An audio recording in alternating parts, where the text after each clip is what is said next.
Hello friends, welcome to my channel. ఈరోజు నేను చిట్టి పొంగడాలు చేస్తున్నాను. ఎంతో రుచిగా సింపుల్గా అయ్యే విధంగా చూపెడతాను. స్టవ్ మీద ప్యాన్ పెట్టేసుకొని అన్ని గుంటలల్లో కొంచెం కొంచెం ఆయిల్ వేసేసుకుందాం. నూనె వేసేసుకుని నూనె వేడయ్యాక ఇప్పుడు మనం కలిపి పెట్టుకున్నాముగా పిండి, ఈ పిండి అన్నిటిలోకి వేసేసుకుందాం. ఇలా కొంచెం కొంచెం అన్నిటిలో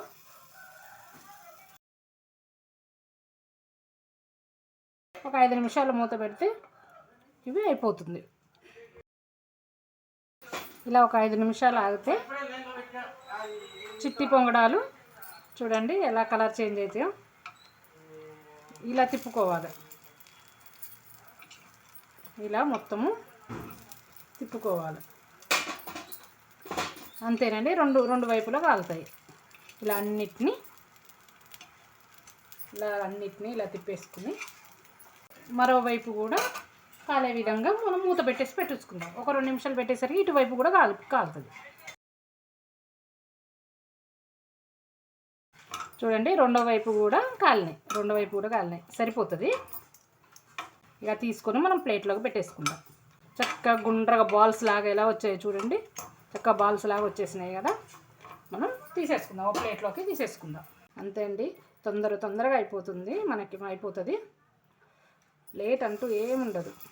ఇప్పుడు ఒకే విధంగా కాకుండా ఇందులో మనం ఇంకా క్యారెట్లు, బీట్రూట్లు, కూరగాయలు పిల్లలు తినరు అన్నది ఊకే వద్దు అన్నప్పుడు ఈ విధంగా వేస్తూ మనం ఇందులో కూరగాయలు కూడా వేసుకోవచ్చు.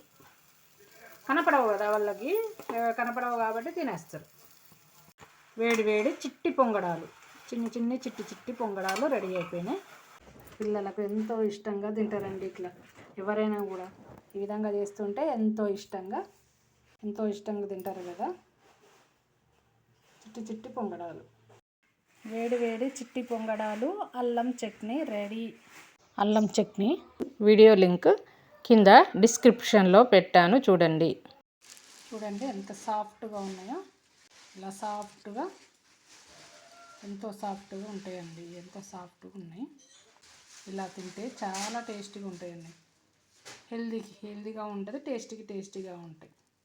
అల్లం చట్నీ వీడియో లింక్ కింద డిస్క్రిప్షన్లో పెట్టాను, చూడండి. మా ఛానల్ని సబ్స్క్రైబ్ చేసుకోండి, లైక్ చేయండి, కామెంట్ చేయండి. Thank you.